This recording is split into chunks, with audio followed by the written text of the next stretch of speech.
शीला अग्रवाल जब इनको बोलती है कि हम क्या है, उस टाइम में आज़ादी का देश जो था एकदम लास्ट मूवमेंट में था, 46, 47, 15 अगस्त 1947, 1947 को ही हमारा देश आज़ाद हुआ ना। तो वो जो पीरियड था वो ऐसा पीरियड था कि घर में रहना कोई पसंद नहीं कर रहा था, सब किसी न किसी तरह अपने देश को आज़ाद कराना चाह रहा था। वैसे ये भी इनके अंदर भी वही ज्वाला थी, मुन्नू भंडारी भी उसी ज्वाला से वो आज़ादी की लड़ाई में भाग लेती है।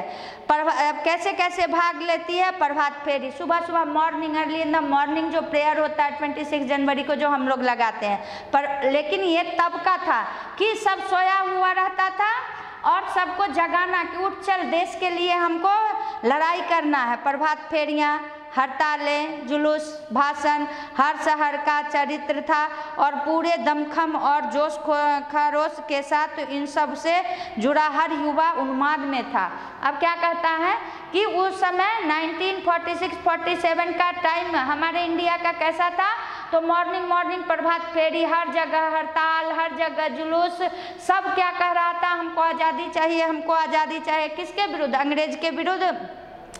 पूरे दमखम जोश से सब जुड़ना हर युवा का उन्माद था। जितना भी युवागण था वो सब चाहता था कि कैसे भी हम अपने देश को आज़ाद कराने में हमारा भागीदारी हो। मैं भी युवा थी। शीला अग्रवाल की जोशीले बातों ने रंगों में बहते हुए खून को लबे में बदल दिया। अब क्या कहती है कि हम भी युवा थे, उस टाइम हमारे अंदर भी ज्वाला धधक रहा था। और वो ज्वाला कौन धधकाया? तो शीला अग्रवाल के लेख ने। वो जो हमारे साथ बहस करती, किताबें पढ़ाई, वो हमारे अंदर में, हमारे शरीर में खून को जो है लवा में बदल दिया कि हमको भी देश के लिए कुछ करना है और मरना है।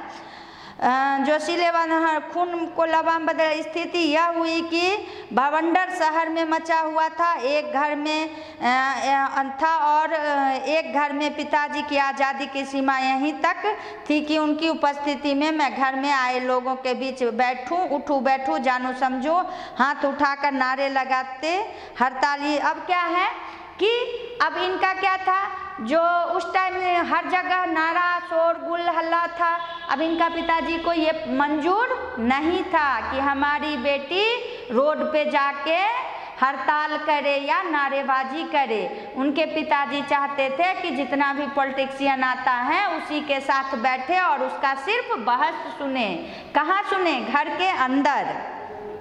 यह हुई कि अब शहर में बवंडर बोले तो तूफान आता है ना, तो हवा का तूफान जो होता है वो घर, पेड़ पौधा, पत्तियों को उड़ाता है।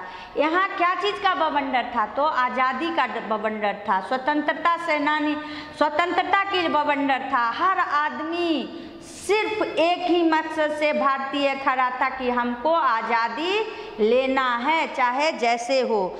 अब क्या है, पिताजी करवाती लड़कों के साथ शहर की सड़कें नापती। लड़की को अपनी सारी आधुनिकता के बावजूद बर्दाश्त करना उनके लिए मुश्किल हो रहा था। अब इनके पिताजी ये कभी नहीं मंजूर करने वाले थे कि उनकी बेटी चौराहे पे जाकर स्ट्राइक करे, नारे लगाए।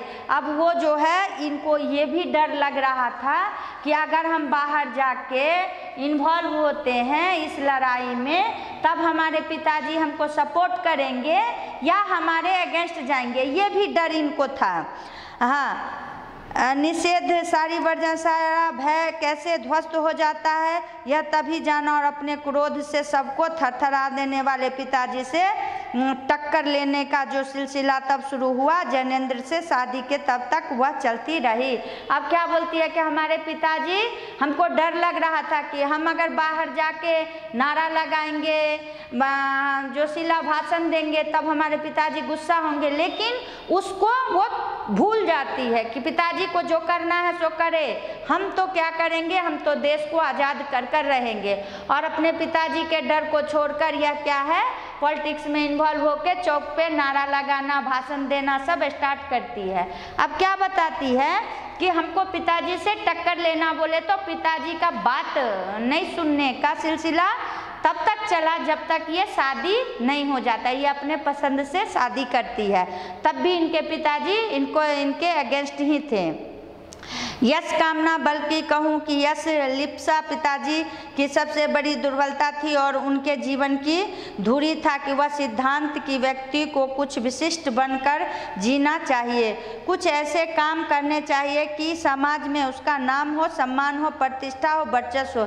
इसके चलते मैं 1-2 बार उनके प्रकोप से बच गई। अब क्या कहते हैं, उनके पिताजी तो बहुत कड़क स्वभाव के थे, सिद्धांत के पक्के थे, वो कभी नहीं चाहते थे कि हमारी बेटी ऐसा हो, लेकिन देख कैसे उनका नेचर चेंज होता है।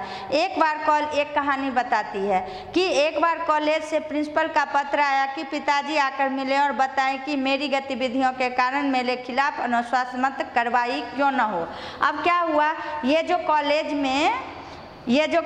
में क्या है, तो बार बार कॉलेज में सबको एकजुट करके और ये देश के प्रति जागरूक करती थी ना, तो कॉलेज में इनके ऊपर अनुशासनात्मक बोले तो डिसिप्लिन से रिलेटेड मुकदमा चलाना था। वो मुकदमा चलाने के लिए इनके पिताजी को कॉलेज से निमंत्रण आता है।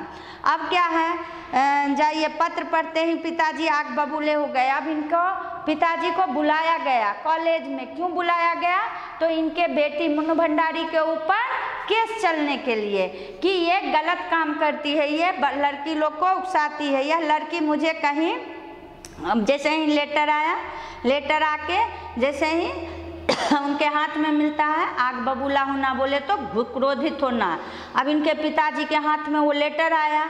अब जो पिता अपने बच्चे को बाहर निकल के कुछ करने देना नहीं चाहते थे, उसके पास लेटर आता है कि तुम्हारे बेटी के ऊपर केस क्यों नहीं हो, तब यह आग बबूला हो जाती है। यह लड़की मुझे कहीं मुंह दिखाने लायक नहीं रखेगी।